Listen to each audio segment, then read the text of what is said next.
Assalamualaikum warahmatullahi wabarakatuh. Anak-anak solih dan solihah, tidak terasa sebentar lagi kita akan merayakan Hari Raya Idul Adha pada tanggal 10 Zulhijjah. Ketika Hari Raya Idul Adha, biasanya kita menyembelih hewan kurban. Anak solih dan solihah, sudah tahu belum ya bagaimana asal-usul penyembelihan hewan kurban? Nah, majelis pagi kita hari ini, kita akan mengenal asal-usul penyembelihan hewan kurban dari kisah Nabi Ibrahim dan Ismail. Simak baik-baik ya kisahnya berikut ini, supaya kita dapat mengambil hikmahnya. Setelah mendapatkan perintah dari Allah Subhanahu wa Ta'ala, Nabi Ibrahim mengajak istrinya, yaitu Hajar, dan anaknya Ismail pindah ke Mekah. Ismail yang masih menyusu pada waktu itu terpaksa harus mengikuti kedua orang tuanya, menempuh perjalanan yang begitu jauh dan melelahkan. Hajar dan Ismail ditempatkan di daerah padang pasir yang tandus, sunyi, dan terik matahari yang menyengat kulit. Tak ada seorang pun di sana kecuali mereka berdua. Setelah beberapa tahun Nabi Ibrahim alaihissalam meninggalkan anak dan istrinya itu, ia pun merasa rindu. Beberapa kali ia mengirim utusan untuk melihat keadaan anak dan istrinya itu. Dan ketika utusannya mengatakan bahwa anak dan istrinya dalam keadaan baik-baik saja, Nabi Ibrahim pun merasa lega. Ternyata kehidupan istri dan anaknya itu diberi serba kecukupan oleh Allah Subhanahu wa Ta'ala. Hajar dan Ismail dianggap sebagai pemilik dan pemimpin di Mekah karena mereka berdualah yang pertama kali menetap dan bertempat tinggal di sana. Demikianlah Nabi Ibrahim tidak dapat menahan kerinduannya. Ia pun berangkat ke Mekah dan bertemu dengan Hajar dan Ismail di padang Arafah. Anak dan istrinya itu sedang menggembalakan hewan ternak yang cukup banyak. Dalam perjalanan pulang ke Mekah, setelah menggembalakan ternak, mereka beristirahat di Musdalifah karena kelelahan dan akhirnya tertidur. Dalam tidurnya yang sebentar itu, Nabi Ibrahim alaihissalam mendapatkan wahyu melalui mimpinya.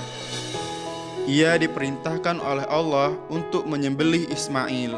Anak kesayangannya itu harus dikurbankan sebagai bukti patuhnya Nabi Ibrahim kepada Allah Subhanahu wa Ta'ala.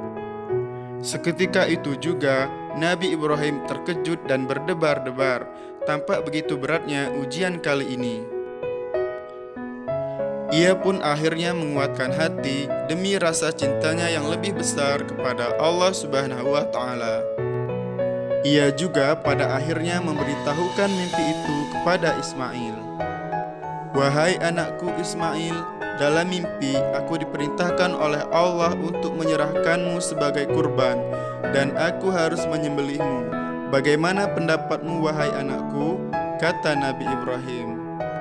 Ismail pun menjawab, wahai ayah, sekiranya itu perintah Allah, maka laksanakanlah apa yang telah diperintahkannya kepadamu.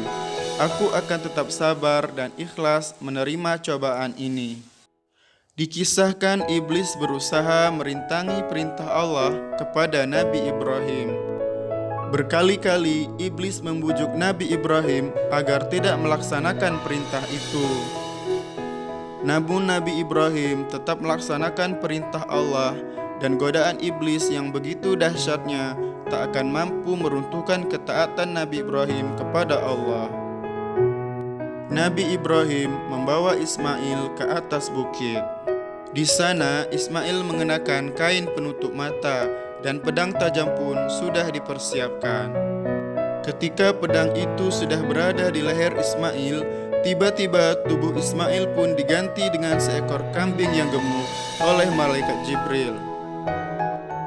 Dengan demikian, selamatlah Ismail dari penyembelihan. Allah Subhanahu wa Ta'ala berfirman kepada Nabi Ibrahim, hai Ibrahim, kau sudah melaksanakan perintahku dengan ikhlas. Sebagai gantinya, aku berikan binatang ternak untuk disembelih. Ini adalah cobaan besar bagimu.